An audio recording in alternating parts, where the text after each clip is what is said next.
Praise the lord. ప్రార్థన చేసుకొని దేవుని యొక్క వాక్యాన్ని ధ్యానం చేసుకుందాం. మహాపరిశుద్ధుడైన తండ్రి, ఈ రాత్రి వేళలో నీ దయను కనికరం మా అందరిపై కుమ్మరించి నీ ప్రేమ చేతనే మమ్మల్ని అందరినీ సమకూర్చారు. మంగళవారం జరగవలసిన బైబిల్ స్టడీని ఇదే నాన్న జరిగించుటకు కృప చూపుతూ వచ్చిన నీ ప్రేమను బట్టి స్తోత్రాలు. మీకా గ్రంథం యొక్క ధ్యానాలలో మీకా గ్రంథము 2వ అధ్యాయము 12, 13 వచనాలు ధ్యానాలు చేసుకోవడానికి ఈరోజు రాత్రి ఈ కృపను మీరు మాకు అనుగ్రహించినందుకు స్తోత్రాలు. ఈ వాక్యములో నుండి నీ బిడ్డలమైన మమ్మల్ని అందరినీ మీరు దర్శించి మాతో మాట్లాడి నీ మహిమ గల రాకడ కొరకు మమ్మల్ని అందరినీ కూడా సిద్ధపరిచినందుకు కృతజ్ఞతాస్తుతులు చెల్లిస్తూ నీ వాక్కును ఆత్మను పంపి నీ పిల్లలమైన మమ్మల్ని అందరినీ మీరు దర్శించి పవిత్రపరిచి పరిశుద్ధపరిచి నీ మహిమగల రాకడ కొరకు మమ్మల్ని అందరినీ మీరు సిద్ధపరిచినందుకు కృతజ్ఞతాస్తుతులు చెల్లిస్తూ యేసు నామములో అడిగి పొందినాము తండ్రి, ఆమేన్. ప్రార్థన ఆలకించి అడిగినవన్నీ పొందుకునే భాగ్యం ఇచ్చి విశ్వాసము ద్వారా జయమిచ్చిన యేసయ్యకు స్తోత్రము చేయదము. స్తోత్రం స్తోత్రం స్తోత్రం స్తోత్రం స్తోత్రం స్తోత్రం. ఆమేన్. మంచిది నాన్న, మనందరం కూడా పరిశుద్ధుడైన దేవుని దగ్గర మనందరం నేర్చుకుంటున్నాము. మరలా చెప్తున్నాను, దయచేసి వాక్యం అర్థం కాకుండా మనం పాటలు పాడినా ఆరాధన చేసినా ప్రార్థించినా ఏమీ ఉపయోగం ఉండదు. మరలా చెప్తున్నాను, చాలా చాలా జాగ్రత్తగా అర్థం చేసుకోండి. వాక్యము మనల్ని అన్ని విషయాల్లో ఆదరించడానికి వచ్చింది. ఏ వాక్యం అయితే మనిషికి జీవాన్ని ఇస్తుందో ఆ వాక్యాన్ని అర్థం కాకుండా చేయటమే సాతాను యొక్క యుద్ధం. మరలా చెప్తున్నాను, చెవిగలవారు విందురుగాక. వాక్యము మనందరికీ అర్థమైనట్లుగానే ఉంటది, కానీ వాక్యం అర్థం కాకుండా ఒకవేళ అర్థమైన తర్వాత కూడా మనల్ని విత్తబడిన వాక్యం మన హృదయంలో లేకుండా ఎత్తుకెళ్ళిపోతూ ఉంటుంది. అంటే చూడండి, వాక్యం వినకుండా ఉన్నప్పుడు యుద్ధం జరుగుతుంది, వాక్యం విన్న తర్వాత కూడా యుద్ధం జరుగుతుంది. గమనించారా? ఒకవేళ మీరు ఏదైనా దేవుని యొక్క వాక్యాన్ని అర్థం చేసుకోవడానికి ప్రయత్నం చేశారనుకోండి, మరలా విత్తబడిన వాక్యము నీకు గ్రహింపు కాకపోతే దుష్టుడు వచ్చి ఎత్తుకెళ్ళిపోతాడు. ఇదే రెండు వైపులా అపవాది మనకు విరోధంగా యుద్ధం చేస్తూ ఉంటాడు. ఈరోజు రాత్రి మనం గమనించవలసింది ఏంటంటే, వాక్యం అర్థమైతే మనలో దేవునికి విరోధంగా ఉన్న పాపం చచ్చిపోద్ది. చాలా మందికి పాపం ఎలా జయించాలనేది అర్థం కాదు. నేను పలుమార్లు ఓడిపోతున్నానండి అని చెప్పుకుంటూ ఉంటారు. ఇది చాలా ప్రమాదం. ఈరోజు మనందరికీ అర్థం కావాల్సినటువంటి శ్రేష్టమైనది ఏదైనా ఉంది అంటే, దేవుని యొక్క వాక్యం నీకు, నీ పిల్లలకి, నీ కుటుంబానికి అర్థం కావాలి. ఇప్పుడు నీ హృదయం ఎలా వెతుకుతూ ఉండాలంటే, ఈ రోజున నన్ను బ్రతికించే వాక్యం నాకు అర్థం కాకుండా ఉండకూడదు ప్రభువా అని ప్రార్థించాలి. నాకు గ్రహింపు లేకుండా ఉండకూడదు ప్రభువా అని ప్రార్థించినప్పుడు దేవుని దయ మన చుట్టూ, మన తలంపుల చుట్టూ కావలి ఉంటది. నేను మీకు ఇప్పుడు చెప్పినవన్నీ మరలా రిటర్న్ అడుగుతాను, నేను చెప్పాలి మీరు. ఎందుకనంటే వింటాం, అర్థమైనట్టుగానే ఉంటుంది, మళ్ళీ వెంటనే మర్చిపోతాం. మరి ఈ ప్లేస్లో మనకేం గుర్తుంటుందంటే, ఈ లోకం, పద్ధతులు, రకరకాల ఆచారాలు, ఇవన్నీ గుర్తుంటాయి. ఈరోజు రాత్రి ఒక తండ్రిగా నేను మీకు మనవి చేసేది ఏంటంటే, గ్రహింపు అనేది చాలా చాలా అవసరం. అందరూ చెప్పండి, గ్రహింపు అనేది, చెప్పండి పర్లేదు, గ్రహింపు అనేది నాకు చాలా అవసరం. అది నేనేమంటానంటే, ఒక గ్రహింపు మీద నీ ఆలోచన స్థిరపడుతుంది. వాక్యం అర్థం కాకుండా మనం ఎన్ని వేషాలు వేసినా, ఆరాధించినా, పాటలు పాడినా, మోకరించినా, ప్రార్థించినా ఏవి కూడా పనిచేయవు. అంటే దేవుని దగ్గరికి చేరవు. మన విరోధులతో యుద్ధం చేసేది వాక్యమే. ఈరోజు మన దరిద్రం ఏంటంటే, ఏ వాక్యాన్ని బట్టి సాతాను మనతో యుద్ధం చేస్తాడో ఆ వాక్య విషయంలోనే నమ్మకం, విశ్వాసం ఉండదు. మీకా గ్రంథాన్ని మనందరూ నేర్చుకుంటూ వస్తున్నాం. ఈ మీకా గ్రంథం అంతా ఇశ్రాయేలీలు, యెరూషలేము, షోమ్రోను, యెరూషలేము, ఈ రెండు పట్టణాలు దేవుని ప్రజల యొక్క పట్టణాలు. ఈ రెండిటికి దేవుడు తీర్పు తీరుస్తున్నాడు. ఈరోజు మనం అందరికీ అర్థం కావాల్సింది ఏంటంటే, ఈ 7 అధ్యాయాల్లో ఉన్నటువంటి మ్యాటర్ అంతా ఎలా ఉంటుందంటే, ఇశ్రాయేలు ప్రజలు దేవుని ప్రజలు. ఈ దేవుని ప్రజల విషయంలో వాళ్ళు చేసిన పాపం నెంబర్ 1. మనం దేవునికి విరోధంగా తిరుగుబాటు చేసినటువంటి పాపం విషయంలో ఆయన మనతో మాట్లాడి జ్ఞాపకం చేస్తాడు. గుర్తుపెట్టుకోండి. రెండవది, ఆయన మనకు ఎలా తీర్పు తీరుస్తాడో చెప్తాడు. మూడవది, ఇశ్రాయేలు ప్రజలు తర్క వితర్కాలు చేస్తారు. అంటే ఈ 7 అధ్యాయాల్లో ఉన్న మ్యాటర్స్ అంటే మరలా కొంచెం కొంచెం మీకు రిమైండ్ చేస్తున్నా. మూడవది ఏంటంటే, మొట్టమొదటిది ఇశ్రాయేలు పాపాన్ని దేవుడు చూపిస్తాడు, చెబుతాడు. రెండవది, ఆయన ఆ పాపానికి వచ్చేటువంటి తీర్పును గురించి మాట్లాడతాడు. మూడవది, ఇశ్రాయేలు ప్రజలు తర్క వితర్కాలు చేస్తూ ఉంటారు. నేను మంచోడిని, అయినా దేవుడు దయగలిగినోడు, ఆయన నన్నేమనడు, క్షమిస్తాడు అని తర్క వితర్కాలు చేస్తూ ఉంటారు. నాలుగవది ఏంటంటే, మనందరికీ తెలుసు, దేవుని తీర్పుల తర్వాత సాక్ష్యాలు ఉంటాయి, సాక్ష్యం ఉంటుంది. ఈ భూమండలం మీద ఉన్నవన్నీ కూడా మన మీద విరోధంగా సాక్ష్యం పలుకుతాయి. భూమి, ఆకాశాలు, సర్వ ప్రకృతులు, ప్రజలు, వీళ్ళంతా కూడా సాక్ష్యం పలుకుతారు.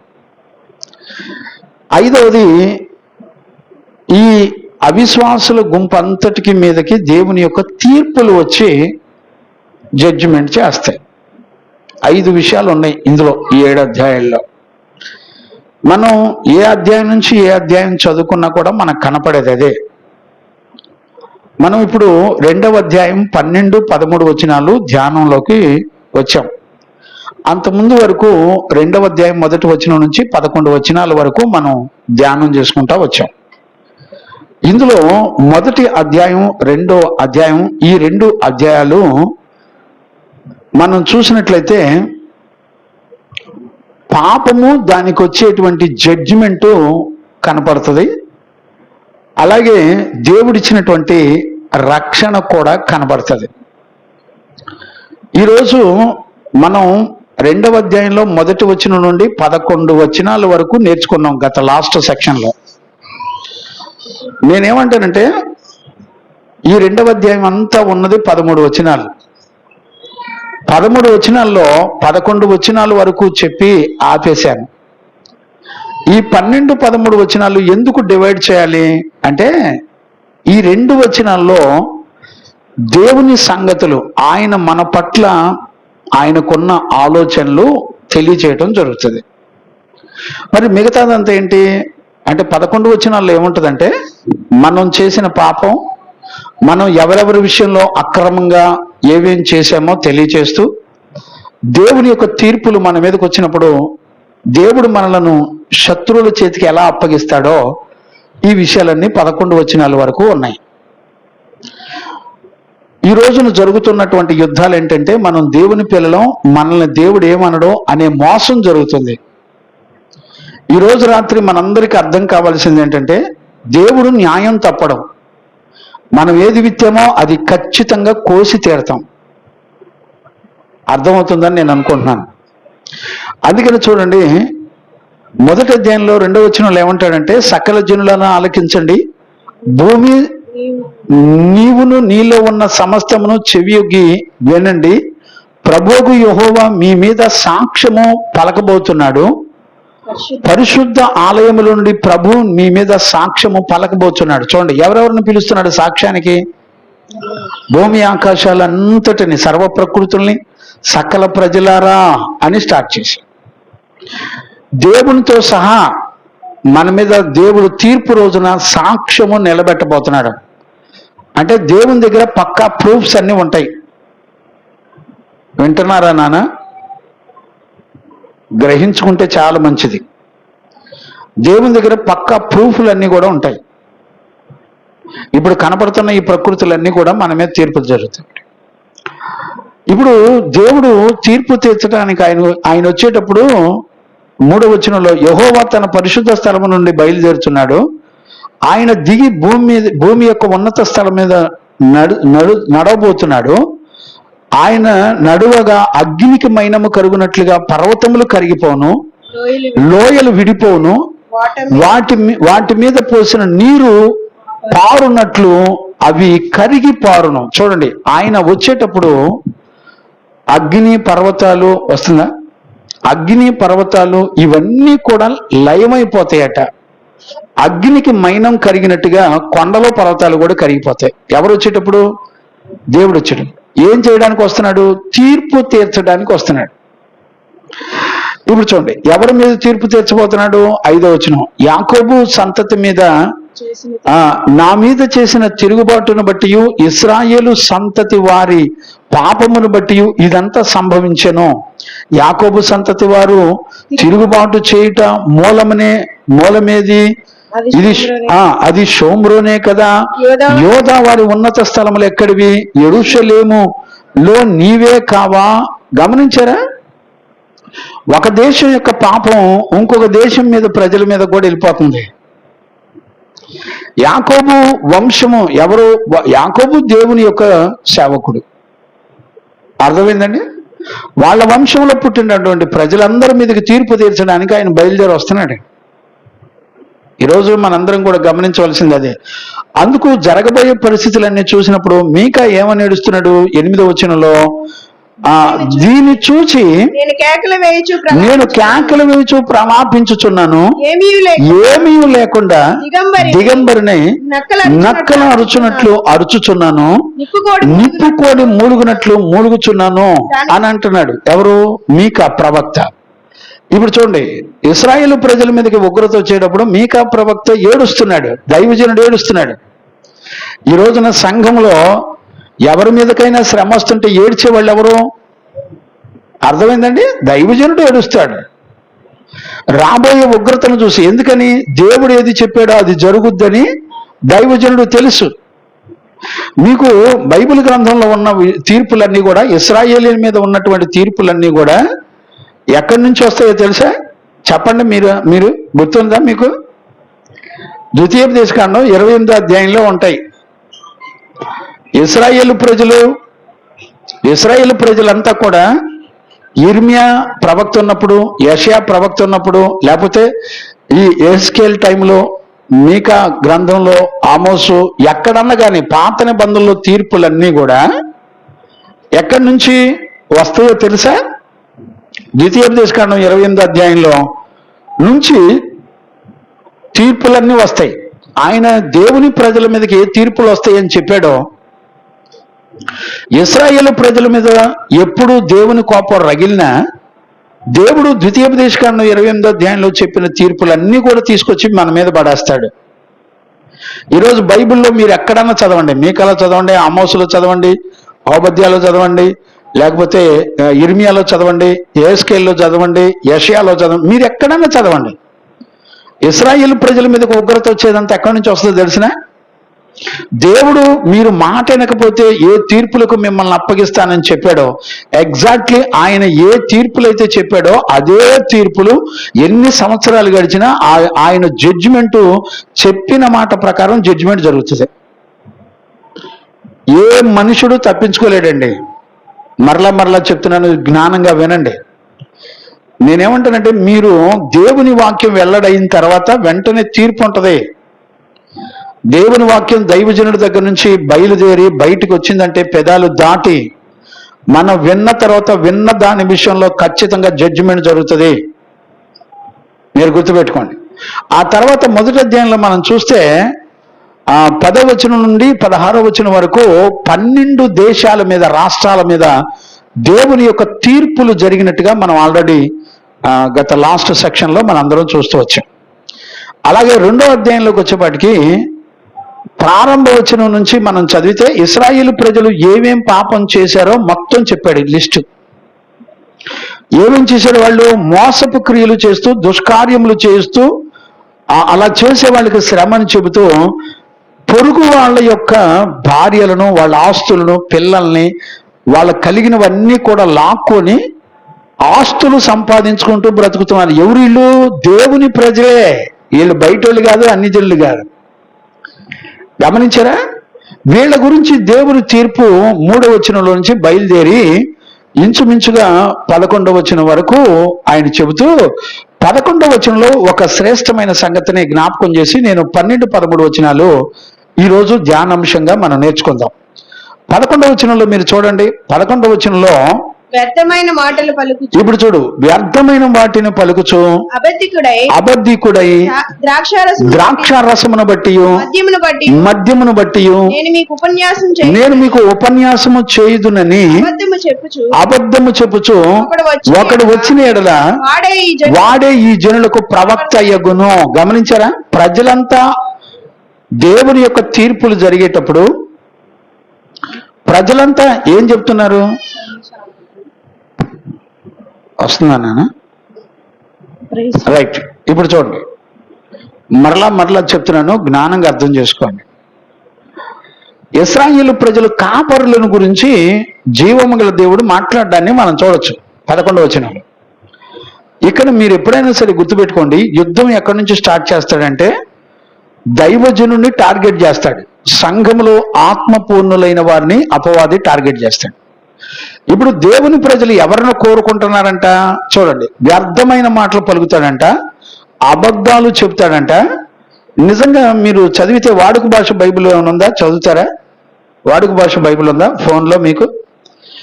సరే, నేను చదువుతాను, చూడండి. మోసగాడు, అబద్ధికుడైన వాడు ఎవడైనా వచ్చి ఎక్కువ ద్రాక్షరసము, మద్యము ఇస్తే నేను దైవావేశము వలన పలుకుదును అని అబద్ధము చెబితే అలాంటి వాడే ఈ ప్రజలకు తగిన ప్రవక్త అని రాసింది వాడుక భాష బైబిల్లో.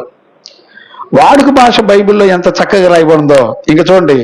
మోసగాడంట, అబద్ధికుడంట, వీడు దేని కొరకు పనిచేస్తాడంటే లంచానికి మంచం వేస్తాడు వీడు. ఇప్పుడు చూడండి, వీడు దేని కొరకు పనిచేస్తాడు? మీరు గనుక సంఘ పిల్లలారా, మీరు నాకు ద్రాక్షారసము, నాకు మద్యం గనుక ఇస్తే నేను ఆత్మ ద్వారా, చూసారా, మీరు వింటున్నారా? ఆత్మ ద్వారా ఏం చేస్తాడంట? వాక్యం చెప్తాడంట. అండి, వీడు ఆశించేదేంటి? మందు. వీడు ఆశించేదేంటి? ద్రాక్షారసం. అర్థమైందండి? వీడెవడు? మోసం చేసేవాడు. చాలా మంది ఏమనుకుంటారంటే దైవజనులు అంటే కానుకల కోసం, డబ్బుల కోసం వచ్చేవాళ్ళని ఇవాళ ఎన్నుకుంటున్నారు సేవకుల్ని. ఎవరు? ప్రజలు. డబ్బులు ఇస్తే, కానుకలు ఇస్తే మీ ఇంటికి వచ్చి ప్రార్థన చేసేవాళ్ళు చాలా మంది ఉంటారు.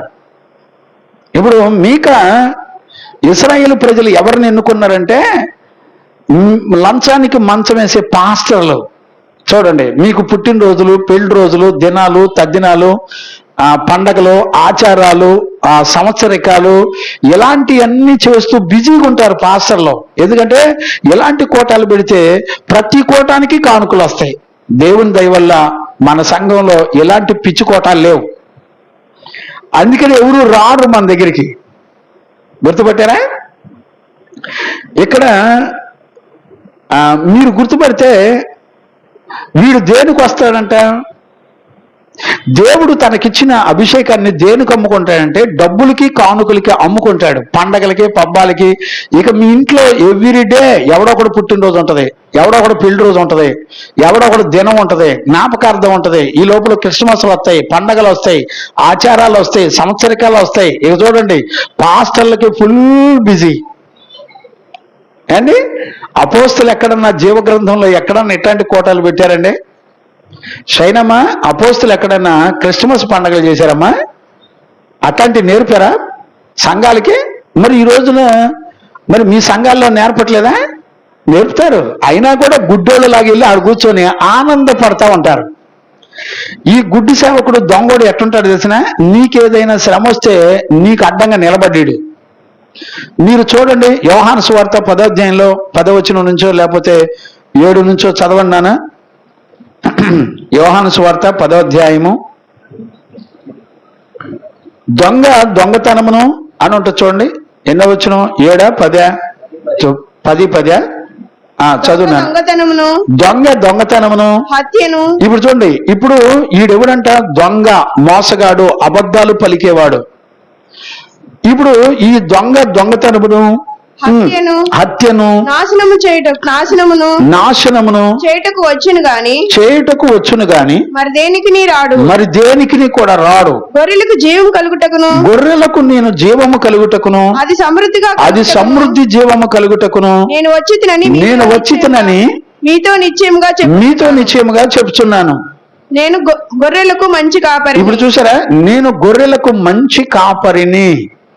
మంచి కాపరి గొర్రెల కొరకు, ఈ గొర్రెల కొరకు తన ప్రాణము పెట్టును. జీతగాడు గొర్రెల కాపరి కాడు కనుక. ఇప్పుడు అర్థమైందండి? జీతగాడు గొర్రెల కాపరి కాదు గనక గొర్రెలకు శ్రమ వస్తే వాడు గొర్రెలను విడిచిపెట్టి పారిపోతాడు.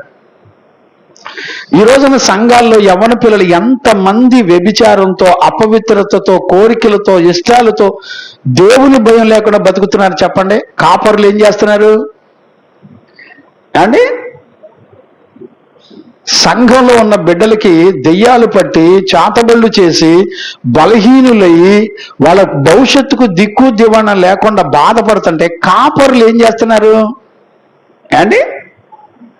జీతగాడు గనక, మోసగాడు గనక ఆడేం చేస్తాడంటే నీ దగ్గర నుంచి వాడు చక్కగా నీ డబ్బుల్ని దండుకొని వెళ్ళిపోతాడు. నీకు శ్రమ వస్తే అడ్డం పడ్డావు. మంచి కాపర్ ఏం చేస్తాడు తెలిసిన? నీకు శ్రమ వస్తే నీ కొరకు ప్రాణం పెడతాడు. చప్పట్లు కొట్టండి గట్టిగా, దేవునికి మహిమ కలుగునగాక. మంచి కాపర్ ఎప్పుడు కూడా ఎటువంటి శ్రమ వచ్చినా, ఎటువంటి శత్రువు వచ్చి బిడ్డలకు విరోధంగా నిలబడినా మంచి కాపరి బిడ్డల్ని కాపాడుకోవడానికి అడ్డంగా నిలబడతాడు. ఈ రోజుల్లో ఇశ్రాయేలు ప్రజలు ఎవరిని నమ్మట్లా? మంచి కాపరిని నమ్మట్లా. ఎవరు నమ్ముతున్నారు? అబద్ధీకులు, డబ్బుల కోసం మోసం చేసేటువంటి వాళ్ళను నమ్ముతున్నారు. ఎవరు వీళ్ళంతా? ఇశ్రాయేలు ప్రజలు. వీళ్ళంతా రక్షించబడిన వాళ్ళు, దేవుని చేత కాపాడబడిన వాళ్ళు, ఐగుప్తు నుండి విడుదల పొందిన వాళ్ళు.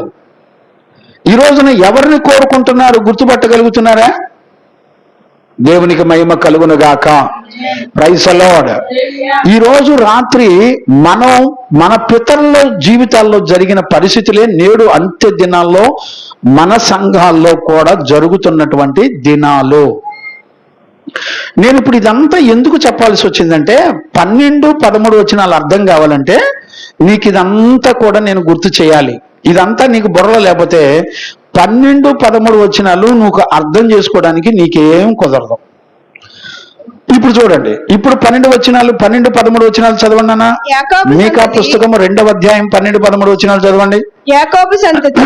ఇప్పుడు చూడండి, ఇక్కడ కూడా ఎవరి కొరకు మాట్లాడుతున్నాడు? యాకోబు సంతతి. యాకోబు ఎవరు? ఇశ్రాయేలు. అవునా? దేవుని స్వజనులు, దేవుని ప్రజలు, 12 గోత్రాల కర్త. అలాంటి 12 గోత్రాల కర్త అయినటువంటి ఇశ్రాయేలు వంశములో ఉన్నటువంటి ఆ 12 గోత్రాల వాళ్ళ సంగతులను గురించి మాట్లాడుతున్నాడు దేవుడు. యాకోబు సంతతి తప్పక నేను మిమ్మల్ని అందరినీ పోగు చేయదు. ఇదేంటి? ఇందాకడ దాకా తీర్పు తీర్చాడు, ఇందాకడ దాకా వాళ్ళ కాపర్లు ఎట్టుంటాడో చెప్పాడు. ఇందాకడ దాకా అంటే 2వ అధ్యాయం 1 వచనం నుంచి 11 వచనాల వరకు ఏమేం చెప్పాడు? వాళ్ళు చేసిన పాపం చెప్పాడు. వాళ్ళు ఎవరెవరి దగ్గర, పేదవాళ్ళ దగ్గర దోచుకొని, వాళ్ళ ఇళ్ళు వాకిళ్ళు దోచుకొని మోసం చేశారో అవన్నీ వాళ్ళ పాపం చెప్పాడు. వాళ్ళ మీద తీర్పులు చెప్పాడు. వాళ్ళ కాపర్ల పరిస్థితులు కూడా చెప్పాడు. ఇప్పుడు 12వ వచనంలోకి వచ్చేప్పటికి సడన్ గా దేవుడే ప్లేట్ ఫిరాయించాడు. అర్థమైందా? ఏమంటున్నాడు? యాకోబు సంతతి తప్పక నేను మిమ్మల్ని అందరినీ కూడా పోగు చేయుదును, ఇశ్రాయేలులో నేను శేషించిన వారిని తప్పక సమకూర్చుదును, బొస్రా గొర్రెలు కూడునట్లు వారిని సమకూర్చుదును, తమ మేత స్థలములో వారిని పోగు చేతును, గొప్ప ధ్వని పుట్టునట్లుగా మనుషులు విస్తారముగా నుందురు. ఇప్పుడు ఈ వచనానికి అర్థం ఏంటి? ఎక్కడండి నిజంగా నేను దిమ్మ తిరిగిపోయిందండి. నాకు దేవుడు మనల్ని ఎంత ప్రేమిస్తున్నాడు అనేది నాకు అర్థం. ఇప్పుడు నేనేమంటానంటే, దేవుడు ఒక ప్రవక్తను ఇశ్రాయేలు ప్రజల మధ్యలోకి పంపించాడా లేదా? పంపించాడు. వాళ్ళ తప్పుని చెప్పాడు, వాళ్ళ పొరపాటును చెప్పాడు, వాళ్ళకి రాబోయే శిక్షను చెప్పాడు, అవునా? వాళ్ళ కాపర్ల పరిస్థితులు కూడా చెప్పాడు. చెప్పినప్పుడు ఏం చేయాలి? ఏనా చెప్పినప్పుడు ఏం చేయాలి? పశ్చాత్తాపడాలి, అవునా? ఇప్పుడు నినివే పట్టణంలో యోనా ప్రకటన చేసినప్పుడు ప్రజలంతా ఏం చేశారు? ప్రజలంతా పశ్చాత్తాపడి మారు మనసు పొందారు. వెంటనే దేవుని కనికరం అక్కడికి వచ్చి వారిని కాపాడింది, క్షమించింది, అవునా? ఇప్పుడు ఇలాంటి సంఘటనలు జరిగినాయి ఇక్కడ? ఏమీ జరగలా, అవునా కదా? మరలా చెప్తున్నాను, జ్ఞానంగా అర్థం చేసుకోండి. ఏమీ జరగలా. వీళ్ళు ప్రజలు దేవుని తీర్పులు విన్నారు, దేవుని ఉగ్రత గురించి ప్రవక్త ఏడుస్తున్నాడు, మీకా ఏడుస్తున్నాడు, అయినా కూడా లెక్క చేయాల. ఎవడికి మారు మనసు రాదా? ఎవడు పశ్చాత్తాపడలా. మరి ఏం చేశారు? ఏం చేయకపోయినా 12వ వచనంలోకి వచ్చేవాడికి నేను యాకోబు సంతతిని తప్పకుండా నేను మిమ్మల్ని అందరినీ పోగు చేయదనంటాడేంటి? అంటే ఇశ్రాయేలు ప్రజలు తిరుగుబాటు చేసినప్పుడు దేవుడు ఏం చేశాడంటే వాళ్ళని చెదరగొట్టాడు. మీరు 10వ వచనంలో చదవండి, మీరు 2వ అధ్యాయం 10వ వచనంలో చదవండి. ఈ దేశము మీ విశ్రాంతి స్థలము కాదు, మీ విశ్రాంతి స్థలము కాదు, మీరు లేచి వెళ్ళిపోండి, మీకు నాశనము నిర్మూల నాశనము కలుగునంతగా మీరు అపవిత్ర క్రియలు జరిగించి తిరిగి. చూసారండి, దేవుడు ఇశ్రాయేలు ప్రజలకి తంతన్ షైనమ్మ ఇప్పుడు చూడండి, దేవుడు ఇశ్రాయేలు ప్రజలకి విశ్రాంతి ఎక్కడ అంటే కానాను, మనకు విశ్రాంతి ఎక్కడ అంటే నూతన యెరూషలేం. అర్థమవుతుందా లేదా? ఇప్పుడు ఇశ్రాయేలు ప్రజలకు విశ్రాంతి దేవుడు ఇవ్వట్లేదంట. విశ్రాంతిలో ప్రవేశించరు అంటే దేవుడు సిద్ధపరిచిన పాలు తేనెలు ప్రవహించే దేశంలోకి వెళ్ళరు. ఇప్పుడు దేవుడు ఏమన్నాడు? మీరు నేనిచ్చిన దేశంలో మీరు ఉండమాకండి, గెట్అవుట్ అని గెంటేస్తున్నాడు దేవుడు. ఎవరినండి? ఇశ్రాయేలు ప్రజల్ని గెంటేస్తున్నాడు. అర్థమైందండి? ఎలా గెంటేస్తాడో తెలిసిన? మీరు చదివితే మీరు చూడండి, ఎక్కడ 6వ వచనం చదవండి, మొదటి అధ్యాయం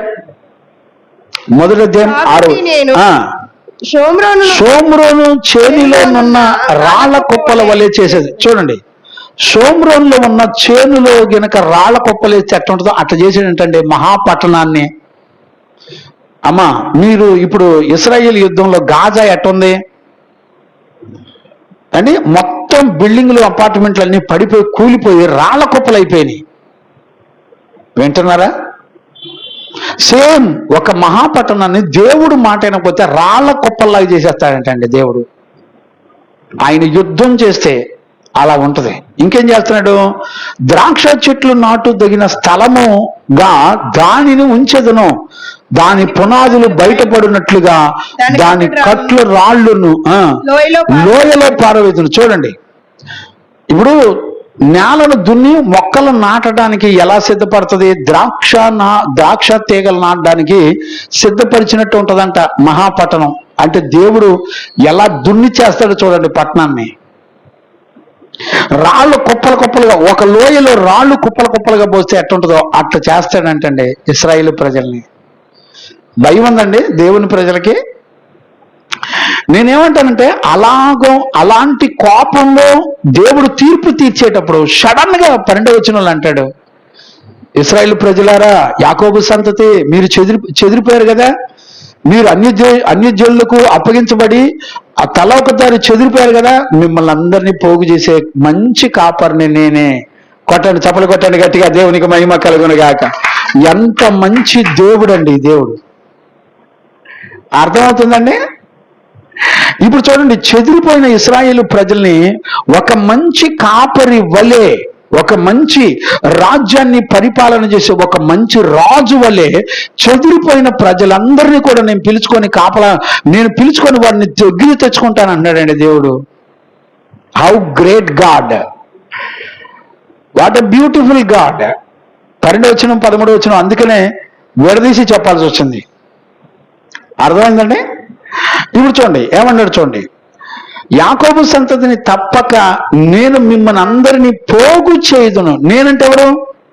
మీకా ప్రవక్త కాదు, యేసుక్రీస్తు, యెహోవా. ఆయన ఏమన్నాడంటే నేను మిమ్మల్ని అందరినీ పోగు చేస్తాను. చెదిరిపోయిన గొర్రెలను పోగు చేసేది ఎవరు? మంచి కాపరి. Praise the Lord. అర్థమైందండి? ఇప్పుడు గొర్రెల మందను తోలేటప్పుడు కొన్ని మేకలు త్రోవ తప్పి పక్కకి వెళ్ళిపోతాయి. వెళ్ళిపోయినప్పుడు ఏం చేస్తాడు కాపరి? ఎస్ఐ దొరగారు, కాపరి ఏం చేస్తాడు? అయ్యా అర్థమైందా? ఏ గొర్రె ఎక్కడ తప్పిపోయింది వెతుకుతాడండి కాపరి.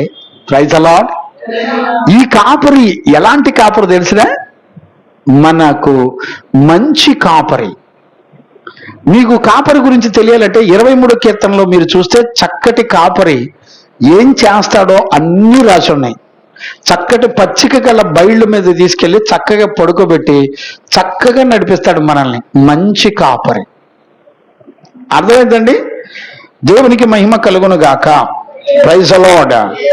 ఇప్పుడు చూడండి ఇక్కడ ఏమంటాడంటే, ఇంత ఉగ్రత చూపిస్తున్నటువంటి దేవుడు వాళ్ళు పశ్చాత్తాపడకపోయినా మిగిలిన శాసాన్ని దేవుడు కాపాడుతున్నట్టుగా మనం చూస్తున్నాం ఇక్కడ. ఆయన చెదిరిపోయిన వాళ్ళందరినీ కూడా పోగు చేసి తీసుకొస్తానే ఉంటాడు. అందుకనే చూడండి 12వ వచనంలో ఏమంటాడంటే, యాకోబు సంతతి తప్పకుండా నేను మిమ్మల్ని పోగు చేయుదును, ఇశ్రాయేలులో శేషించిన వారిని తప్పక సమకూర్చెదను. శేషం అంటే ఏంటి? మిగిలిపోయిన వాళ్ళు. ఇప్పుడు చూడండి, చూడండి, అందరూ బైబిల్ చూసిన చాలే, బైబిల్ వాక్యం చూడాలి, వెంటనే తలెత్తి దైవజనుడి ముఖంలో చూడాలి. ఇప్పుడు చూడండి, మీరు జ్ఞానంగా అర్థం చేసుకోండి. శేషంలో మిగిలిపోయిన వాళ్ళు అంటే అర్థం ఏంటి? మిగిలిపోయిన వాళ్ళు అంటే చచ్చిపోగా మిగిలిపోయిన వాళ్ళే. ఏమని అర్థం చేసుకోవాలి? చెదిరిపోగా మిగిలిపోయిన వాళ్ళే.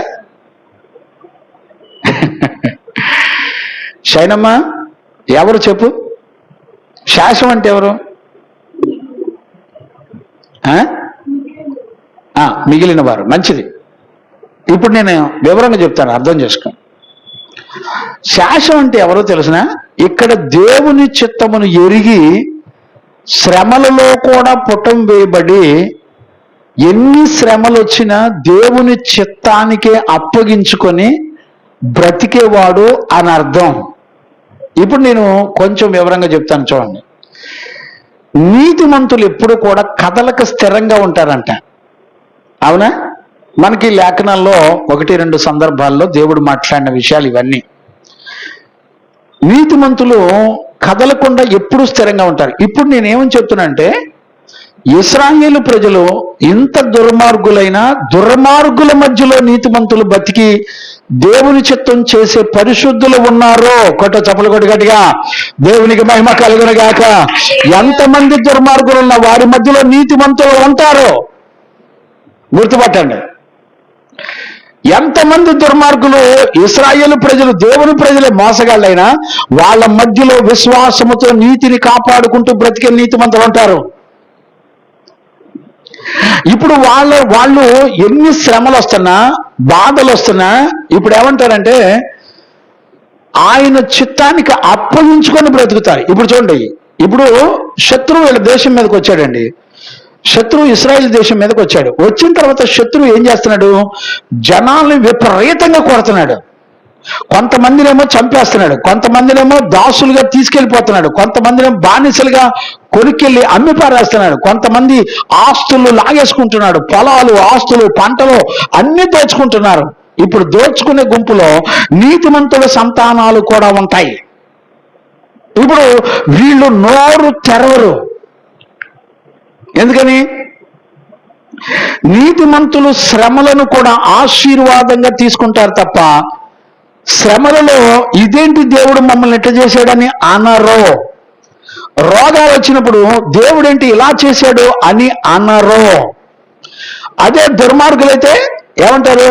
ఏంటి దేవుడు అన్యాయస్తుడు, మాకేంటి ఇంత మంచి వాళ్ళం, మేము ప్రార్థనకి వెళ్తున్నాం, మేము చక్కగా మంచి ప్రార్థనలో మేము గడుపుతున్నాం, బలులు ఇస్తున్నాం, నైవేద్యాలు ఇస్తున్నాం, కానుకలు ఇస్తున్నాం, దేవుడేంటి మాకు ఇలా అన్యాయం చేశాడు అని అంటారు. నేనేమంటాను తెలిసిన, అందుకు దేవుడు ఆన్సర్ ఏమిస్తాడు తెలిసిన, నాయనా మీరు తిరుగుబాటు చేసి పాపం చేశారు కనుక నేను మీ మీదకి ఉగ్రతను రప్పించాను అంటాడు.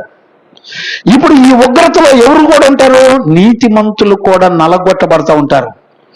నీతిమంతులు కూడా పాపులందరి మధ్యలో నీతిమంతులు శ్రమలు అనుభవిస్తూ ఉంటారు. అర్థమైందండి? దేవుని నమ్మిన వాళ్ళందరికీ సుఖభోగాలు ఉంటాయని భ్రమపడుతున్నారు అందరూ. కాదండి, ఎప్పుడు చూసినా నిందలు ఉంటాయి. ఒక తల్లి మమ్మల్ని మొన్న ఈ మధ్య పిచ్చి బూతులు తిట్టిందండి.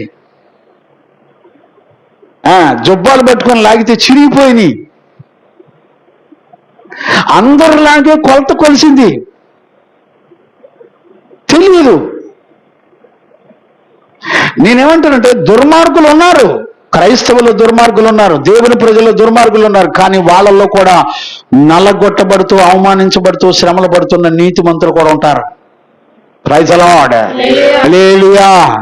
ఇప్పుడు ఈ నీతిమంతుల్ని దేవుడు ఏమంటున్నాడు తెలిసిన, ఇశ్రాయేలులో శేషించిన వారిని తప్పక సమకూర్చుదును అంటున్నాడు. నేను మీ అందరికీ చెప్పేది ఏంటంటే, ఎలా సమకూరుస్తాడు? ఇప్పుడు ఇశ్రాయేలు ప్రవక్తలు ఎలాగుంటారో మీకు చూపిస్తాను, చూడండి. ఈరోజు రాత్రి ఉపదేశం వింటున్న మనందరం ధన్యులం. దేవునికి మహిమ కలుగును గాక. ఎందుకంటే ఇశ్రాయేలు ప్రజలను, మన పితరులను మనకు మాదిరిగా చూపించాడు. మన తరానికి వాళ్ళను చూపించి మనకు బుద్ధి చెబుతున్నాడు దేవుడు. ఇశ్రాయేలు కాపరులు ఎట్టున్నారో తెలిసిన ఆ రోజుల్లో మీరు చూడండి. నేను కొన్ని విషయాలు చెప్తాను. నేను యెహెజ్కేలు పుస్తకం 34వ అధ్యాయం మీకు బాగా తెలుసు. 1-2 వచనాలు చదవన్నానా, లేకపోతే 2వ వచనం చదువు. 34:2 నుంచి చదువున్నానా? యెహెజ్కేలు పుస్తకం 34వ అధ్యాయం 2వ వచనం నుంచి చదువున్నానా? ఈ నరపుత్రుడా, ఇశ్రాయేలు కాపరులను గురించి, ఇశ్రాయేలు యొక్క కాపరులను గురించి ఈ మాట ప్రవచింపుము. ఆ కాపరులతో ఇట్లనుము, ప్రభువుకు యెహోవా సెలవిచ్చినదేమనగా, తమ కడుపు నింపుకుని ఇశ్రాయేలు కాపరులకు శ్రమ. తమ కడుపులు నింపుకునేటువంటి ఇశ్రాయేలీల కాపరులకు శ్రమ. కాపరులు గొర్రెలను మేపవలను కదా. ఇప్పుడు చూడండి, కాపరులు ఏం చేయాలి? గొర్రెలను మేపాలి కదా. మీరు కొవ్విన గొర్రెలను వధించి, ఇప్పుడు వీళ్ళు ఏం చేస్తున్నారు? మేపకుండా ఏం చేస్తున్నారు? కొవ్విన గొర్రెలను వధించి కొవ్వును తిని బొచ్చును కప్పుకుందరు గాని, గొర్రె బొచ్చును కప్పుకుందరు గాని గొర్రెలను మేపరు. ఇప్పుడు నేను ఒక ప్రశ్న అడుగుతున్నా మిమ్మల్ని. శైనమ్మ, గొర్రెలను మేపటం అంటే ఏంటి? అర్థం ఏంటి? మేపటం అంటే అర్థం ఏంటి? మీకు ఒక విషయం చెప్పనా? ఆరోగ్యం ఉంటే ఏమవుద్ది? అనారోగ్యాన్ని కలగజేసే వైరల్ ఫీవర్స్ కానీ ఇవేమీ రాకుండా కాపాడుతూ ఉంటుంది మంచి ఆరోగ్యం. అవునా?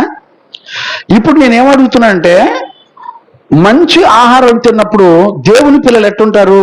దుర్బోధలను గుర్తుపడతారు, దొంగ బోధకులను గుర్తుపడతారు, అబద్ధ బోధకులను గుర్తుపడతారు, అసత్యాన్ని గుర్తుపడతారు, మోసగాళ్లను గుర్తుపడతారు. అంటే శత్రువు యొక్క బోధలను గుర్తుపడతారు. ఇప్పుడు ఇశ్రాయేలు ప్రజల్లో ఉన్నటువంటి కాపరులు ఎట్లా ఉన్నారంట?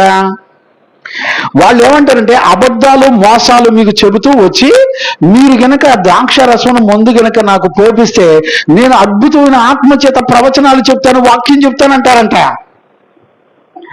అంటే నువ్వు కానుకలు ఇచ్చి లంచం అయిపోతే నీకు వాక్యం చెప్పరు. అది కూడా ఏం చెప్తారు? అబద్ధాలు చెబుతారంట.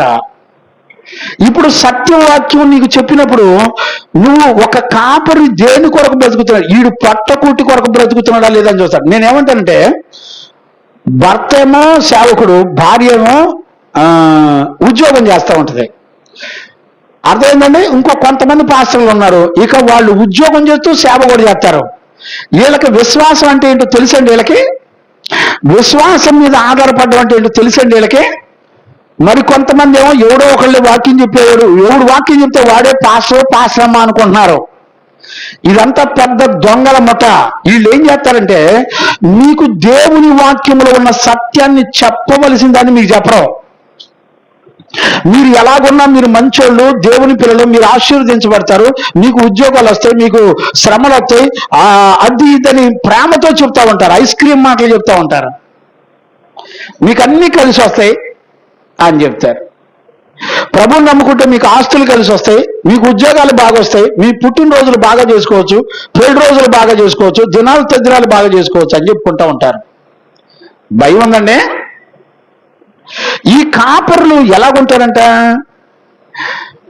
కాపర్లు గొర్రెల మేపలని కదా. గొర్రెల మేపరు అంటే దేవుని వాక్యం చేత బలవంతులుగా ఉండరు. ఇప్పుడు శత్రువు వచ్చినప్పుడు విశ్వాసము చేత జయించే బలం యవనస్తులకి, సంఘంలో యవనస్తులకు ఉండదు, స్త్రీలు పురుషులకు ఉండదు. అబద్ధ బోధ కానీ లేకపోతే నిన్ను మోసపరిచేవాడు ఆత్మ నిన్ను మోసం చేస్తున్నా నీ మనస్సాక్షికి ఏం అర్థం కాకుండా టైం పాస్ చేస్తూ ఉంటావు. కారణం ఏంటంటే నీకు వాక్యాన్ని నమ్మే బలం నీకు లేదు.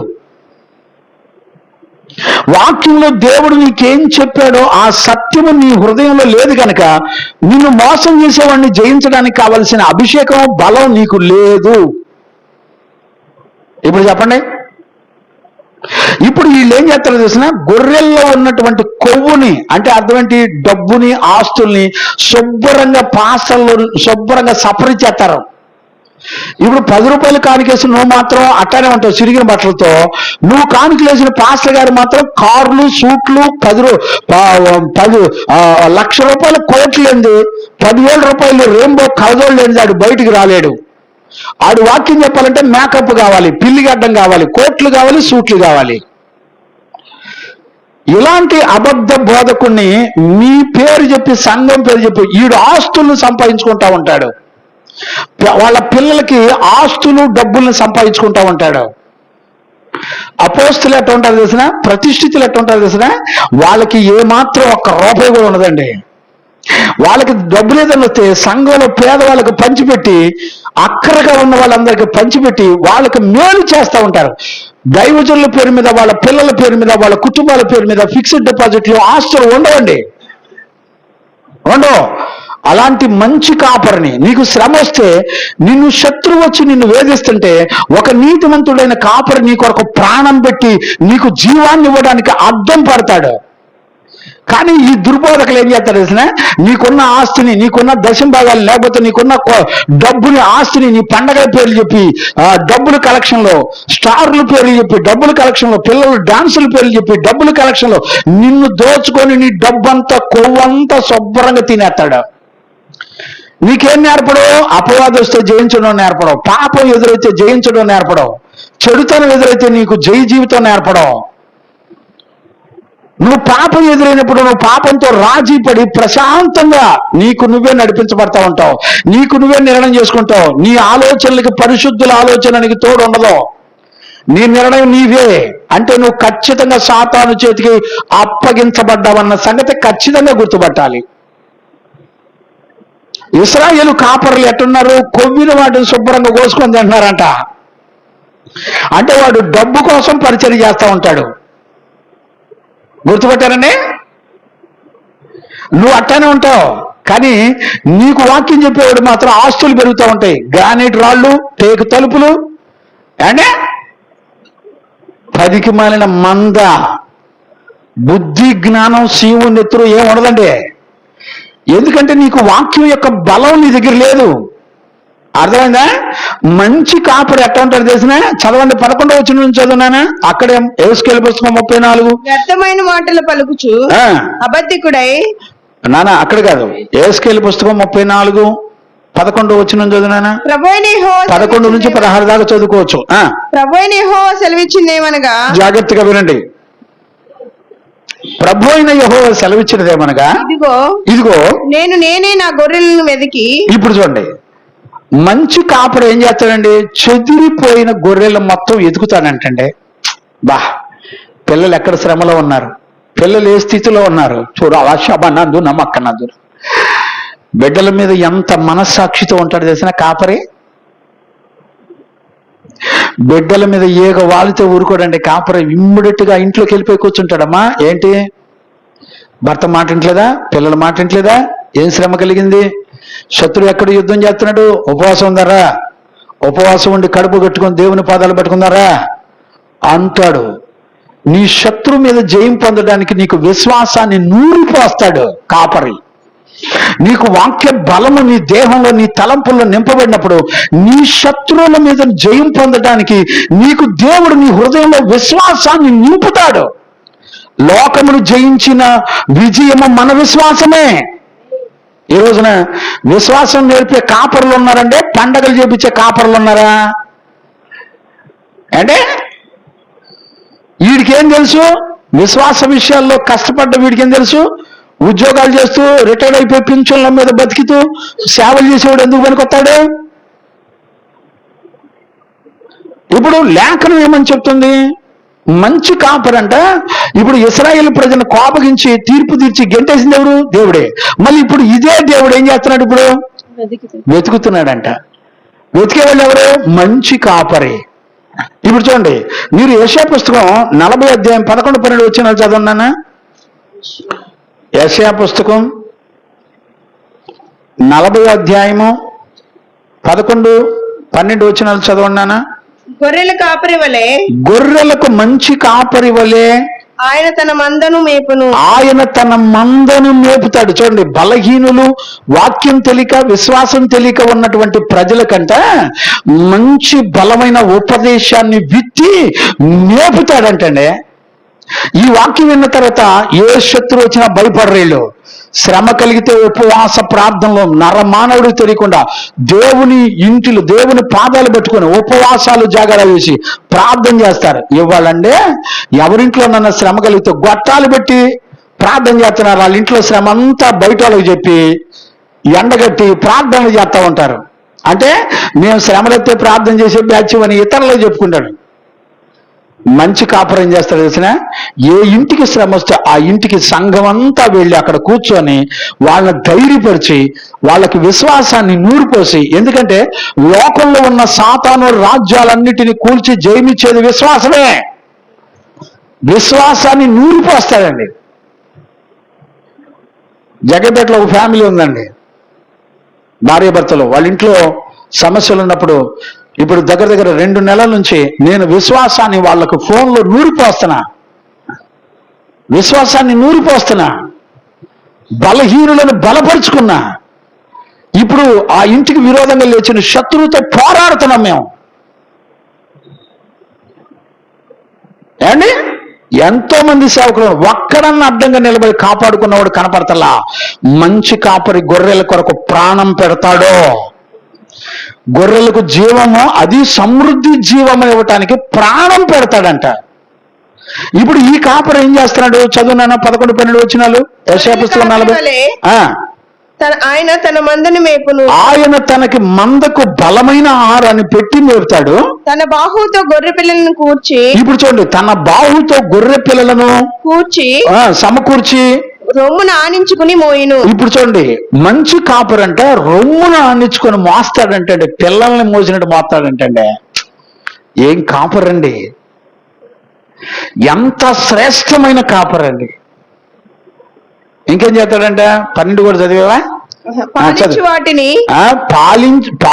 వాటిని ఆయన మెల్లగా నడుపును. తన పుడిసిటిలో జలములు కొలిచిన వాడెవడు? అర్థమైందండి. ఆ గొర్రెలకి చక్కగా పాలిచ్చి, ఆ పాట ఏదో ఉంది, ఏం పాట అది? చిన్న గొర్రె పిల్లను నేను యేసయ్యా మెల్ల మెల్లగా నడుపు సయ్యా, చిన్న గొర్రె పిల్లను నేను యేసయ్యా మెల్లమెల్లగా నడుపు యేసయ్యా యేసయ్యా యేసయ్యా యేసయ్యా హల్లెలూయా హల్లెలూయా హల్లెలూయా చిన్న గొర్రె పిల్లను నేను యేసయ్యా మెల్ల మెల్లగా నడుపు యేసయ్యా. ఎంత మంచి కాపరి. కాపరి లక్షణం ఏంటో తెలిసిన అంటే ఇప్పుడు 12వ వచనంలో ఏం చెప్తున్నాడు? ఒక మంచి కాపరి వలె తన గుడిసెటిలో జలములు కొలిచిన వాడెవడు? చాలు అన్నాడు. అర్థమైందండి. మూలవాక్యంలోకి వెళ్ళినప్పుడు అక్కడ ఎవరు కనపడతారు మనకి? ఏనా మీకు ఆ పుస్తకం 2:12 చదువునాను మళ్ళీ ఒకసారి. యాకోబు సంతతి నేను మిమ్మల్ని అందరినీ పోగు చేసేదను ఇశ్రాయేలీలో శేషించిన వారిని తప్పకుండా సమకూరుస్తాడంట. బొస్రా గొర్రెలు ఇప్పుడు బొస్రా గొర్రెలు కూడునట్లు వారిని సమకూర్చుదును. తమ మేత స్థలములలో ఇప్పుడు తమ మేత స్థలములలో వారిని పోగు చేతును. చూడండి, బొస్రా గొర్రెలంటే అర్థం ఏంటి? బొస్రా అంటే గొర్రెల దొడ్డి అని అర్థం. ఇప్పుడు గొర్రెల దొడ్డి చుట్టూ ఏముంటదంట? మేత మేసే స్థలం కూడా ఉంటది. అంటే గొర్రెల దొడ్డితో పాటు మేత మేసే స్థలం. అంటే ఇప్పుడు చూడండి, మేత మేసే స్థలం అంటే ఏంటి? విస్తారంగా ఉంటది, ఎకరాలు ఉంటది. అవునా? అంటే ఈ గొర్రెల దొడ్డిలోకి చేరుస్తాడు. అంటే మిగిలిన శాసం ఎంతమంది? మిగిలిన శాసం అంటే కొద్ది మంది. అవునా? ఇప్పుడు ఈ కొద్ది మంది కాస్త ఏమవుతారు తెలిసిన? బొస్రా గొర్రెలు కూడినట్లు వారిని సమకూర్చుదును, తమ మేత స్థలములో వారిని పోగు చేతును. గొప్ప ధ్వని పుట్టినట్లుగా మనుషులు విస్తారముగా కూడుదురు. ఇప్పుడు చూడండి, గొప్ప ధ్వని పుట్టినట్లుగా మనుషులు విస్తారంగా కూడుకుంటారంట. అంటే అర్థం ఏంటి అమ్మా? అంటే అర్థం ఏంటి? అంటే మనం మిగిలింది కొద్దిగా శేషం, కానీ గొర్రెల దొడ్డులకు చేర్చబడిన తర్వాత మనం ఎంతమంది అవుతాం? గొర్రెలు ఏం చేస్తాయి? పిల్లలకి అంటాయి. ఇప్పుడు నీ విశ్వాసం, నీ ఇంట్లో నీ పిల్లలు తయారవ్వాలి. శ్రమలలో కూడా పుట్టం వేయబడినప్పుడు, నిందలు శ్రమలు వస్తున్నప్పుడు ఏం చేయాలా? నీతిమంతుడు విశ్వాసం మూలంగా బ్రతుకుతాడు, నీతిమంతుడు కదల్చబడడం. అవునా? ఇప్పుడు ఇలాగా వాళ్ళు కొద్ది మందే చేర్చబడ్డారు, కానీ వీళ్ళు ఏం చేస్తారంటే పిల్లలకి విశ్వాసాన్ని నూరు పోసి వాళ్ళు ఎంతమంది అవుతారంటే ఇక్కడ ఏమని రాశాడంటే గొప్ప ధ్వని పుట్టినట్లుగా మనుషులు విస్తారంగా కూడుకొందరు. అంటే పిల్లల వంశాలు పెద్ద సంతానాలు అయిపోతాయి. చప్పలు కొట్టండి హుషారుగా, సంతోషంగా. అంటే కొద్ది మంది శాసాన్ని తీసుకుంటాడు, కానీ దేవుడు వాళ్ళని ఏం చేస్తాడు? విస్తారమైన ప్రజలుగా, నీతిమంతుల సంతానాల్ని వాళ్ళ ద్వారా వృద్ధి చేస్తాడు. అంతేనా శైనమా? ఇప్పుడు నీ ద్వారా నీతిమంతుల సంతానాన్ని దేవుడు వృద్ధి చేస్తాడు. ఎందుకని?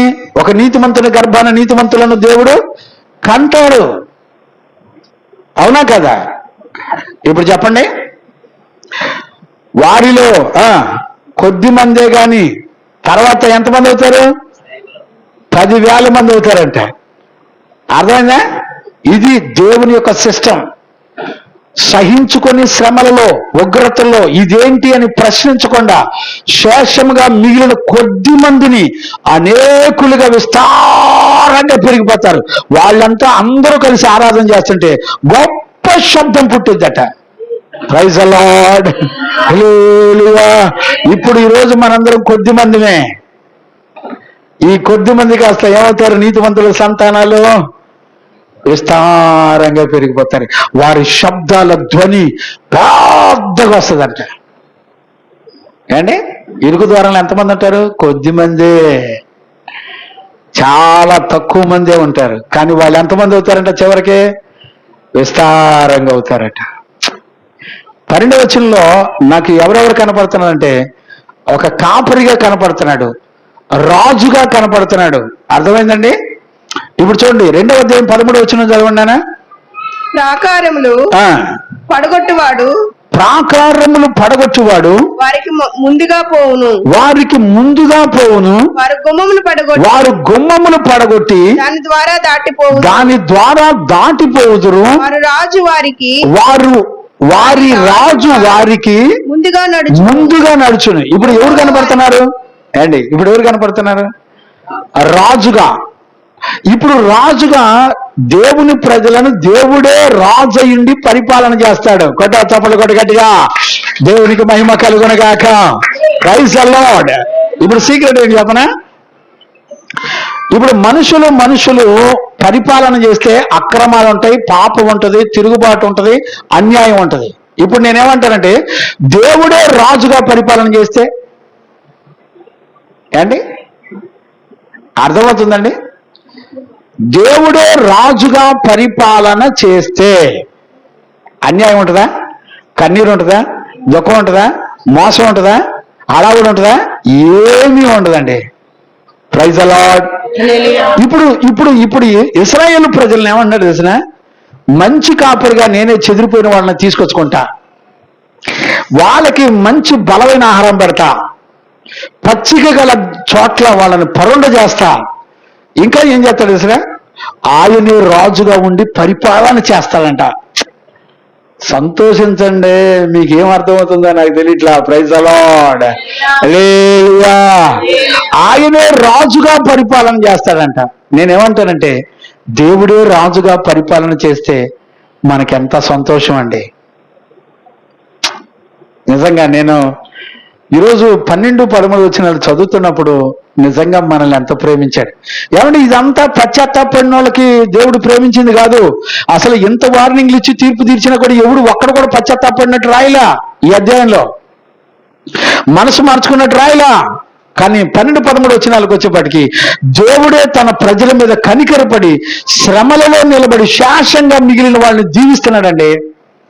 వాళ్ళని చెదిరిపోయినా కూడా, ఎక్కడెక్కడ విసిరేసినా కూడా, ఏ ఊరిలో పడ్డా కూడా, వాళ్ళు ఎక్కడున్నా కూడా వాళ్ళని తీసుకొచ్చుకుంటాడంట ఆయన దొడ్డిలోకి. నేను ఒక విషయం చెప్పనా? ఏ గూటి ఆ పక్షులు ఆ గూటికి చేరతాయి. అర్థమైందా? నీతివంతులంతా ఒక గూటికి చేర్చబడే దినాలు ఇవి అంత్య దినాలు. ప్రభు రాకడ అతి సమీపంగా ఉన్న దినాలు. యుద్ధాల మీదకి యుద్ధాలు, రాష్ట్రం మీదకి రాష్ట్రం, ప్రజల మీదకి ప్రజలు. ఈ రోజున విషయం ఏంటి చెప్పనా? చీకటిని వెలుగు అనుకునేటువంటి దినాలు, వెలుగును చీకటి అనుకునేటువంటి దినాలు, తల్లిదండ్రులను చంపి నేను దేవునికి సేవ చేస్తున్నానని చెప్పుకునేటువంటి దినాలు ఇవన్నీ. బిడ్డలారా, నేను ఒక తండ్రిగా మీ కాళ్ళు పట్టుకుని బ్రతిలాడుతున్నా. అబద్ధ బోధకులను మీరు గుర్తుపట్టండి. వాళ్ళు మీకు పండగల పేరు చెప్పి, ఆచారాల పేరు చెప్పి మీ కొవ్వంతా తినేస్తా ఉంటారు అంతే. మీ ఆస్తులు, మీ ఉద్యోగాలు, మీ కష్టపడ్డ డబ్బులు మొత్తం దోచుకుంటారు. నీతిమంతులను ఆదుకునే వాళ్ళు లేరు. నీకు వాక్యం చెప్పి మేత మేపించి ప్రతి అబద్ధాన్ని జయించే, ప్రతి పాపాన్ని జయించే పరిశుద్ధ జీవితాన్ని నేర్పిన సేవకుల్ని గుర్తుపట్టే వాళ్ళు లేరు ఈ రోజుల్లో. అర్థమవుతుందండి? ఆయన ఎవరో తెలిసిన? రాజుగా. చూడండి, రాజు వారికి ముందుగా నడుచును, యెహోవా వారికి నాయకుడుగా ఉండును. చూడండి, ఒక కాపరిగా గుర్తుపెట్టారా?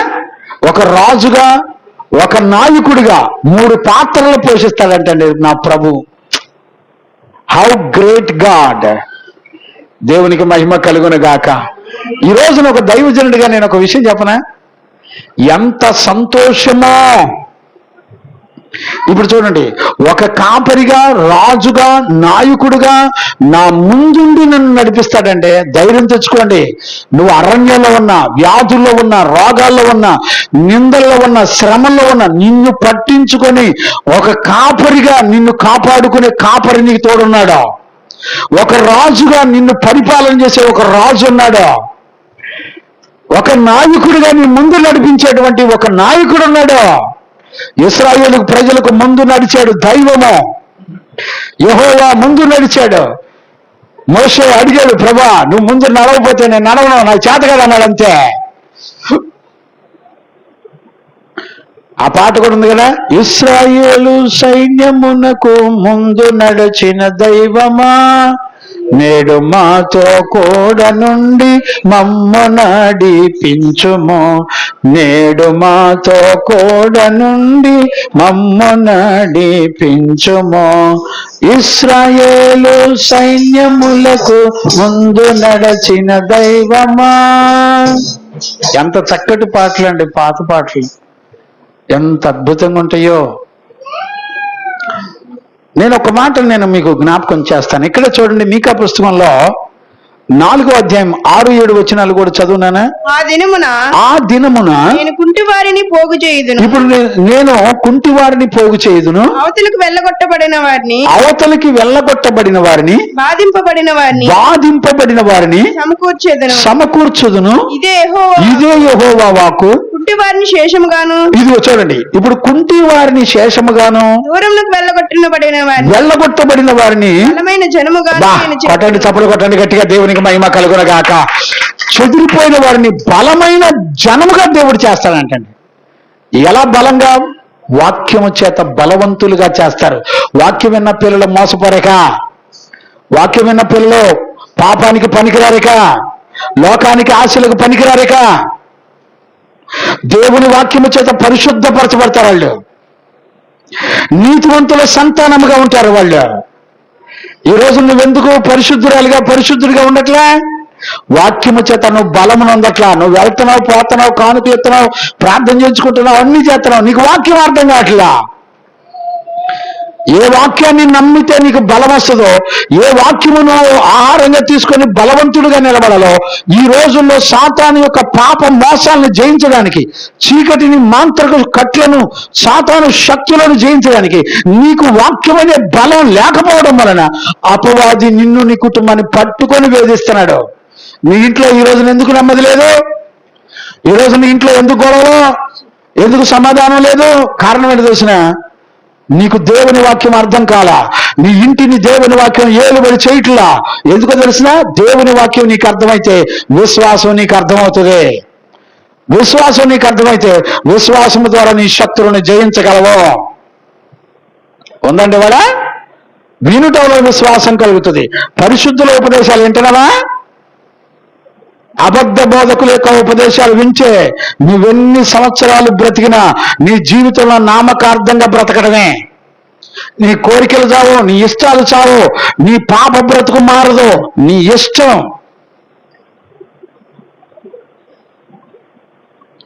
శేషించిన వారిలో బలహీనులైన జనాంగమును బలపరుస్తాడంటే దేవుడు. యెహోవా సియోను కొండయందు, చదువునన్నమాట, కంటిన్యూ చేయ 7వ వచనంలో. యెహోవా సియోను కొండయందు ఇప్పటి నుండి శాశ్వత కాల పర్యాంతము వారికి రాజుగా ఉండును. దేవునికి మహిమ కలుగునగాక. చూసారండి, యెహోవా సియోను కొండయందు. సియోన్ అంటే ఎవరు? సియోను కొండ అంటే ఎవరు? యెరూషలేము. అర్థమైందండి? భూమండలం మీద ఆయన స్థాపించి అక్కడ నుంచే రాజుగా పరిపాలన చేస్తాడు. అర్థమైద్దండి? ఏమో ఎంతవరకు అర్థమైద్దో నాకు తెలియదు, ఎంతవరకు గ్రహించుకోగలుగుతున్నారో కూడా నాకు తెలియదు.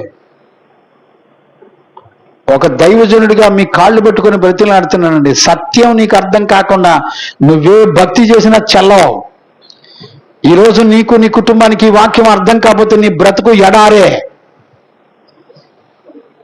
ఏ రోజు సత్యవాక్యం నీ హృదయానికి అర్థం కాదో నీ భక్తి మొత్తం నిర్వీర్యమైపోద్ది. దొంగల చేతికి అప్పగించబడతారు. ఆ రోజు నీకు బలం ఉండదు. అబద్ధ బోధకులు వచ్చి నిన్ను దోచుకెళ్ళిపోతారు. మందు తాగేవాడు, చెడ్డ మాటలు పలికేవాడు, అబద్ధాలు పలికేవాడే నీకు ప్రవక్త అని చెప్పుకుంటావు. నీ నోట నిండా చెడ్డ బూతులు ఉంటాయి, కానీ నువ్వు ప్రవక్త అని చెప్పుకుంటావు. సిగ్గు అనిపించట్లా నీకు? దేవుని వాక్యానికి విరోధంగా పలకడానికి నీ నోరు ఎలా వస్తుంది? Be careful. సత్యవాక్యం నీకు అర్థం కాలా ఇంతవరకు. ఈరోజు రాత్రి ఒక దైవజనుడిగా నేను మిమ్మల్ని అందరినీ బ్రతిలాడుకుంటున్నాను. గ్రహించుకోకపోతే చాలా నష్టపోతాం. దేవునికి మహిమ కలుగునుగాక. ఇప్పుడు చూడండి, 5వ అధ్యాయంలో చూడండి, క్రిస్టమస్ గురించి, ఆయన పుట్టుకను గురించి మాట్లాడతాడు. 2వ వచనం చదువునానా? 5:2 మీకా పుస్తకం 5వ అధ్యాయం 2వ వచనం చదువు.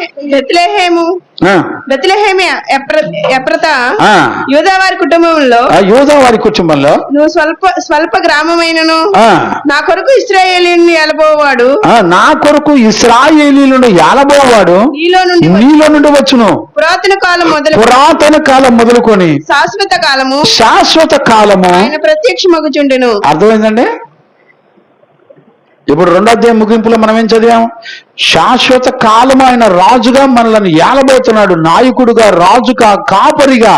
ఆయనే చెదిరిపోయిన మన బ్రతుకుల్ని సమకూర్చి తీసుకొచ్చి మనల్ని నడిపించేవాడు. శాశ్వత కాలము ఆయన రాజుగా ఉండి మనల్ని పరిపాలన చేస్తాడు. ఇప్పుడు నేను అడుగుతున్నాను, ఒక ప్రశ్న అడుగుతున్నాను, ఇప్పుడు మీరు చెప్పాలి, మా షైనమ్మ కూడా చెప్పాలి. ఏమని అడుగుతున్నా, అసలు ఇశ్రాయేలు ప్రజలు ఇప్పుడు నేను చెప్పినవన్నీ ఎప్పుడు జరుగుతాయి? ఇప్పుడు ప్రజెంట్ ఏం జరుగుతుంది చెప్పండి? ఇశ్రాయేలు ప్రజలు యేసుక్రీస్తుని అంగీకరించారండి? రాజుగా అంగీకరించలా, ఆయన ప్రవక్తగా అంగీకరించలా, పరిశుద్ధుడైన దేవునిగా అంగీకరించలా, నేటికిని అవునా, కాపరిగా అంగీకరించలా. యేసుక్రీస్తు మంచి కాపరిగా ఇశ్రాయేలు ప్రజలు నేటికిని అంగీకరించలా. మరి ఇవన్నీ ఎప్పుడు జరుగుతాయి? ఎప్పుడు జరుగుతాయి తెలుసు? 2వ రాకడలో నా ప్రభు రాబోతున్నాడు. అప్పుడు ఇశ్రాయేలు ప్రజలందరూ శేషంగా మిగిలిపోయిన కొద్ది మందిని వేల మందిగా చేస్తాడు, అభివృద్ధి చేస్తాడు, వాళ్ళని బలపరుచుకుంటాడు. ఇశ్రాయేలు ప్రజల్ని మంచి గొర్రెల కాపరిగా వాళ్ళని చెదిరిపోయిన వాళ్ళందరిని పోగు చేసుకుంటాడు, కట్టుకుంటాడు, ప్రపంచానికి వాళ్ళని నిలబెట్టి దడ పుట్టిస్తాడు. ఇప్పుడు జరుగుతుంది అదే. ఇశ్రాయేలు ప్రజలను, ఇశ్రాయేలు దేశాన్ని చూసి ప్రపంచ దేశాలు వణికిపోతున్నాయి. వారిలో కొద్ది మంది, కానీ వాళ్ళు ఎంతమంది అవుతారు? బలవంతులు అవుతారు. 10,000 మందిని తరిమే శక్తి కలిగిన బలవంతులు అవుతారు. గుర్తుపట్టారా? అర్థం చేసుకుంటారండి? ఇవన్నీ రేపు భవిష్యత్తులో జరగబోయే సంగతులు దేవుడు ప్రవచనాత్మకంగా మీకా ప్రవక్త ద్వారా మాట్లాడాడు. దేవునికి మహిమ కలుగును గాక. Praise the Lord. ఈ రోజుతో మీకా 2వ అధ్యాయం మొత్తం కంప్లీట్ అయిపోయింది. నెక్స్ట్ క్లాస్లో, నెక్స్ట్ మంగళవారం మనం మీకా పుస్తకం 3వ అధ్యాయాన్ని నేర్చుకోబోతున్నాం. దేవునికి మహిమ కలుగును గాక. ఈ రోజు రాత్రి సంఘముగా మనం ఏం గ్రహించాలి ఇప్పుడు చెప్పండి? మన పితరుల్లో ఎలా మోసగించబడి అక్రమస్తులే బ్రతుకుతున్నారో, ఈ రోజున మన సంఘంలో, కొత్త నిబంధన సంఘంలో మన పితరుల వల్లే మనం ఉండకుండా ఖచ్చితంగా దిద్దుకొని సరిచేసుకొని దేవుడు గద్దించినప్పుడు విని మారు మనసు పొంది తిరుగుబాటు చేయకుండా పశ్చాత్తాపడి ఆయన రాజుగా, ఆయనే మంచి కాపరిగా. చూడండి, మనుషులు రాజులుగా ఉండి పరిపాలిస్తే అంత పాపం, అక్రమం, బెదిరించి దోచుకుంటారు. న్యాయం ఎక్కడా లేదు. ఒక గొప్ప సంగతి ఏంటి చెప్పినా, రక్షించబడి నీతిమంతులే దేవుని నమ్మిన పిల్లలకి దేవుడే రాజుగా ఉండి పరిపాలన చేయబోతున్నాడు. Praise the Lord. ఇప్పుడు మనందరం ఏమని ప్రార్థన చేయాలి తెలిసిన? ఆయన మనకు రాజుగా ఉండి పరిపాలన చేయాలి. ఆయన మంచి కాపరిగా ఉండి మనల్ని నడిపించాలి. మంచి నాయకుడిగా ఉండి మనల్ని నడిపించాలి. అలాంటి కృప యేసయ్య మనందరికి అనుగ్రహించి నడిపించును గాక. మోకరించండి, ప్రార్థన చేసుకుందాం. స్తోత్రం, స్తోత్రం, స్తోత్రం, స్తోత్రం, స్తోత్రం చేద్దాం, ప్రార్థన చేద్దాం. అందరం కూడా చక్కగా నోరు తెరిచి ఒక చిన్న ప్రార్థన చేసుకోండి. ఆ రోజున ఇశ్రాయేలు ప్రజల జీవితంలో ఏం జరిగిందో, ఈ రోజున మన బ్రతుకులో ఏం జరగబోతుందో బిడ్డలారా, అబద్ధ బోధకులను ఇశ్రాయేలు ప్రజలు నమ్మి నడిపించుకుంటున్నారండి. సత్యవాక్యాన్ని చెప్పే పరిశుద్ధులను నమ్మటల్లా బిడ్డలారా, ఈ దొంగ బోధకులు మీ కొవ్వంతా నవిలి మింగేస్తున్నారు నాన్న. ఈ రోజున అబద్ధ బోధకుల నుంచి, అబద్ధ సంఘాల నుంచి మీరు బయటపడకపోతే మీరు చనిపోయిన తర్వాత ఆరణ్యంలో ఉంటారు. ఈ రోజున సత్యవాక్యాన్ని గ్రహించి ఈ రోజునైనా నా ప్రభువే ఒక రాజుగా మనల్ని పరిపాలన చేస్తానంటున్నాడమ్మా. ఆనందించు, సంతోషించు. నా ప్రభువా, నువ్వే నాకు మంచి రాజుగా ఉండి నన్ను పరిపాలన చెయ్యయ్యా. నోరారా అడగకూడదా? అయ్యా, ఒక మంచి కాపరిగా ఉండి నన్ను వెతికి కాపాడి మంచి బలమైన ఆహారం పెట్టి పెంచే దేవుడు నాయన, మంచి నాయకుడిగా ఉండి నన్ను నడిపించే దేవుడు నాయన. అడగకూడదా? అడగకూడదా? నువ్వే స్థితిలో ఉన్నా దేవుడు నిన్ను కాపాడుకునేవాడు కాదా? ఇదిగో ఒకవేళ ఆయన కోపపడినా ఆయన నిన్ను నీ శ్రమలన్నిటిని సహించుకున్నప్పుడు, నోరు తెరవకుండా భరించినప్పుడు మిగిలిపోయిన శాసనంలో దేవుడు నిన్ను కాపాడుకుంటాడమ్మా. నీ సంతానాన్ని అభివృద్ధి చేస్తాడమ్మా. నీ నీతిమంతుల సంతానాన్ని అభివృద్ధి చేస్తాడు దేవుడు. ఈ రోజు రాత్రి మంచి మనసాక్షితో, ఒక మంచి తీర్మానంతో నువ్వు, నీ బిడ్డలు, నీ భర్త, నీ కుటుంబం ఈ రోజు నేను అయ్యా ఒక రాజు, దేవా నువ్వే ఒక రాజుగా పరిపాలన చేస్తే నేను అలాంటి పరిపాలనలో నేనుండాలయ్యా అడగకూడదా? ఒక మంచి కాపరి వలె, గొర్రెల కొరకు ప్రాణం పెట్టే ఒక మంచి కాపరి చేతిలో నేను ఉండాలయ్యా. అయ్యా మోసగాడు గొర్రెల కాపరిని శ్రమ కలిగినప్పుడు, తోడేలు వచ్చినప్పుడు విడిచిపెట్టి పారిపోతాడయ్యా. శ్రమ కలగక వాడు గొర్రెల కాపరి కాడు గనక విడిచిపెట్టి పారిపోతాడని వాక్యం రాసింది బిడ్డలారా. ఈ రోజు నీకు శ్రమ కలిగితే ఏ దైవజనుడు నీకు వచ్చి అడ్డం పడుతున్నాడు? నీ శ్రమలో తోడుండి నీకు విశ్వాసం నూరు పోసి ధైర్యపరిచి కాపాడుకునే కాపరి ఏడి? చేస్తున్నావా? ప్రార్థన చేస్తున్నావా? ఎవరికి నిన్ను, నీ కుటుంబాన్ని అప్పగించుకున్నావు? ఈ రోజున పరిశీలించుకోకూడదా? ఈ రోజున విమర్శించుకొని ఒక చిన్న ప్రార్థన చేసుకొని తీర్మానం చేసుకోకూడదా? మంచి కాపరి చేతిలో నేను ఉండాలయ్యా. ఇశ్రాయేలీయుల కాపరు ఎంత భయంకరమైన కాపరులు! గొర్రెల్ని కోసుకొని కొవ్వంతా తినేస్తున్నారు. ఈ రోజున మనల్ని మనం విమర్శించుకుంటే వీళ్ళారా ఎంత మంచి దేవుడు ఏంటి! వాళ్ళు నినివే పట్టణ ప్రజల్లాగా పశ్చాత్తాపడలేదండి. అయినా కూడా దేవుడు కనికరించాడు. నువ్వు శ్రమల్లో పుట్టం వేయబడినప్పుడు నిజంగా నువ్వు ఓర్చుకొని సహించుకొని నిలబడతావే, నువ్వు శాశ్వతంగా మిగిలిపోతావు. దేవుడు నీ సంతానాన్ని దీవిస్తాడు. ఈ రోజు నమ్మదగిన దేవుని చేతిలో నువ్వు ఉన్నావు.